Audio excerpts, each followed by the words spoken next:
Hi guys, it's time for another video, and for today's video I am going to be looking at the answers and the questions of some of this week's exercises.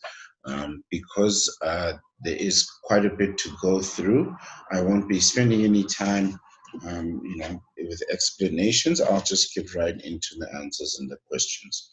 So um, this week's reading came from the grade 9 book. Put that up here.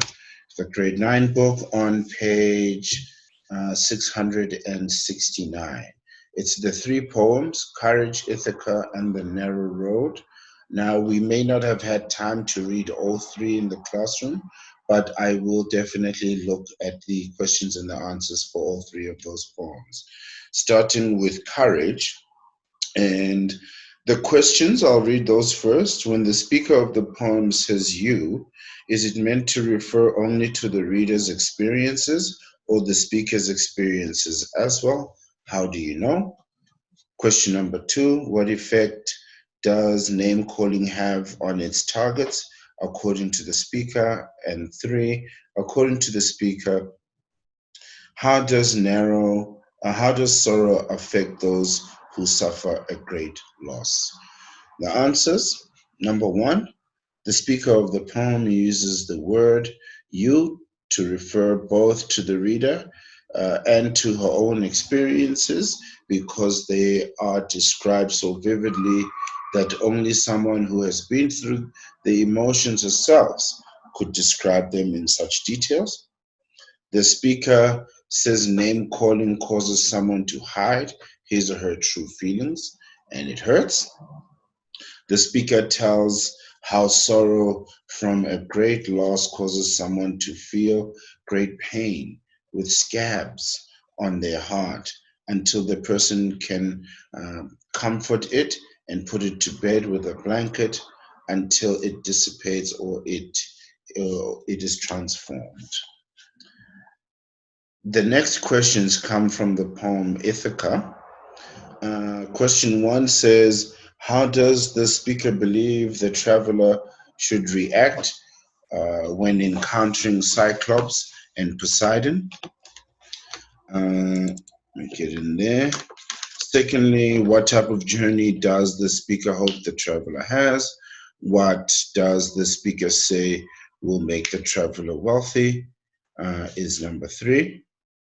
The answers to the question: the speaker thinks when encountering Cyclops and Poseidon, a traveler should not feel afraid and, in fact, should not expect to encounter them at all if the traveler remains in good spirits along the journey.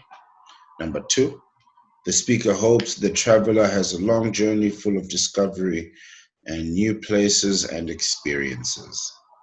Three, the speaker tells the traveler he will be wealthy from all he has gained on the way in riches of experience and beauty.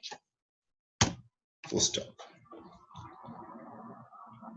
The poem, The Narrow Road of the Interior, if we didn't get a chance to read this in class, I hope you can make the time to read it. It's a wonderful poem. But let's look at the questions and the answers here from the comprehension check. In what way are the sun, the moon, and time similar to the speaker? What does restlessness prevent the speaker from doing? What becomes of the first page of verse the speaker writes after moving to a new home? The answers: the author connects the sun, the moon, and the passing of time by saying they are all eternal. The author's restlessness prevents him from staying in any one place for a very long time. The author posts the verse he writes to the pillar of the home he left behind.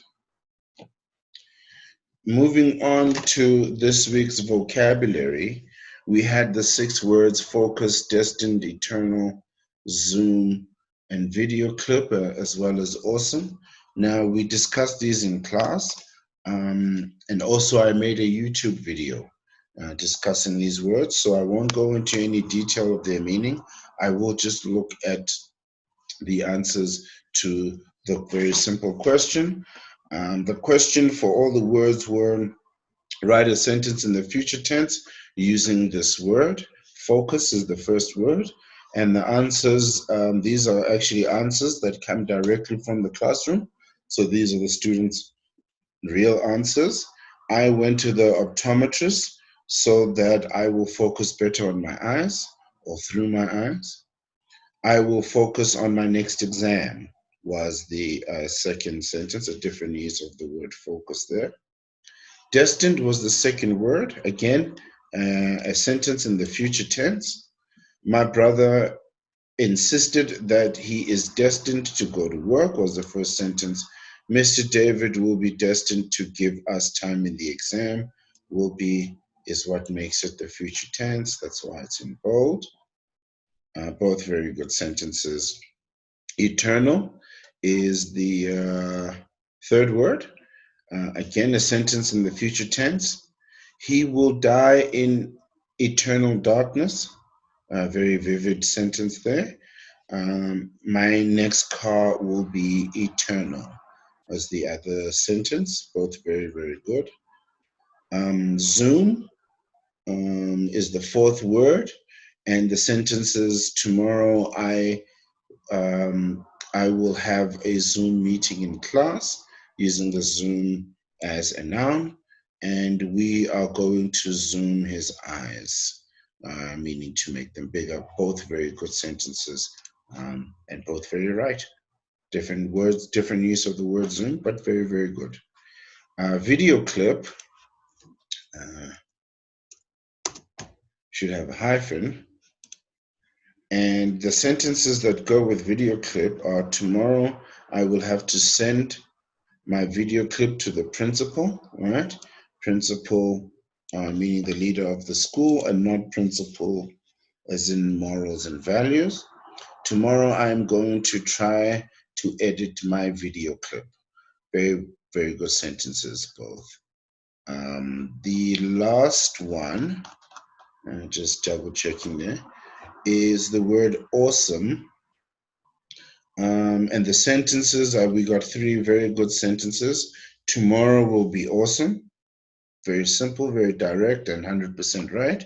Mr. David will buy an awesome t-shirt.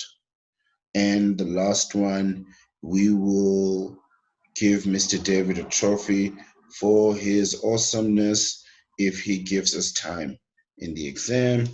A little bit of elicitation there, but well worth the effort. Thank you for watching this video. I hope it has been helpful, and we'll see you next time. Thank you. Have a nice day.